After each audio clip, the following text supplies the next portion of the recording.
I started singing with a 22-piece swing band when I was 14, 15 years old, and fell in love with the style and the genre, and we covered things like Benny Goodman, Glenn Miller, the Dorsey Brothers, and I just fell in love with the simplicity of the lyrics.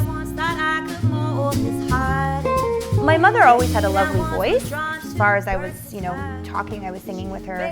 But it was my dad that got me into jazz and encouraged me to explore big band and jazz and all that stuff. He had an insanely large jazz collection and just was a great appreciator of it and got me on board. And I'm glad that he did, because it shaped so much of what I do musically today. Right from the making, hand me a brush, I'm gonna paint you my way. I love covering standards. I mean, there's no doubt about that. But I think that it's important to keep moving forward with music, still paying homage to the jazz greats. But I like the idea of bringing something new in, and I decided just to go for it and start writing my own songs. Treat it like a diary, treat it like a journal. Everyone has a story. Mine kind of took the shape of a collection of songs, I guess. Sweet allure has settled into dust.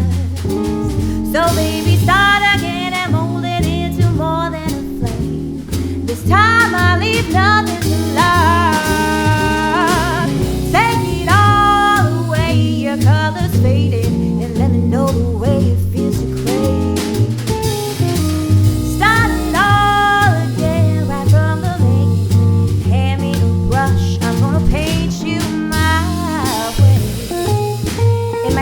I like to think that I've stuck to imagery and lyrics that are timeless, and I try to bring more of a modern, maybe, attitude and delivery into it.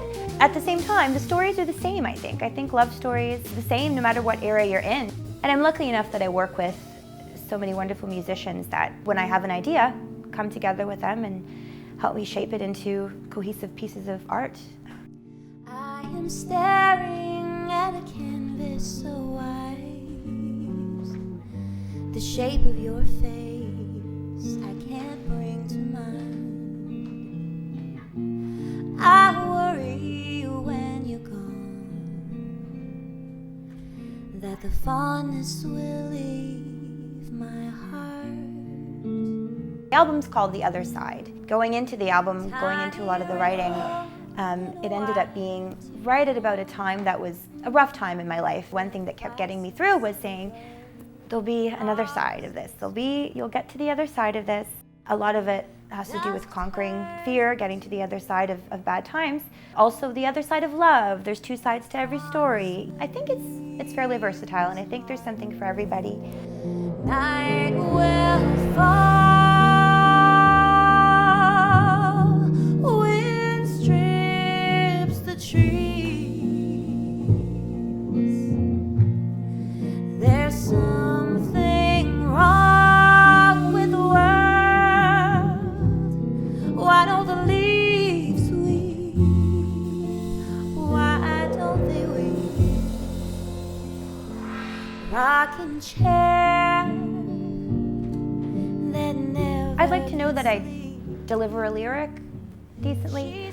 I like to hopefully be seen as someone that can tell a story, write lyrics that hopefully ring true to many people in all aspects of life. I'd like to always be known as someone who swings hard.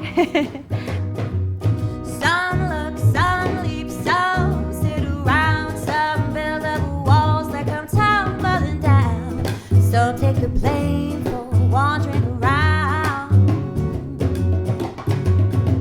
Once in love is not enough to get a taste. I want to take the road at a familiar pace. To do it without you would be such a waste. And if I don't wait for the moon, there'd be no sense in howling. And if I just stay in the den, then what's the use in prowling? I'll open my eyes and see that everything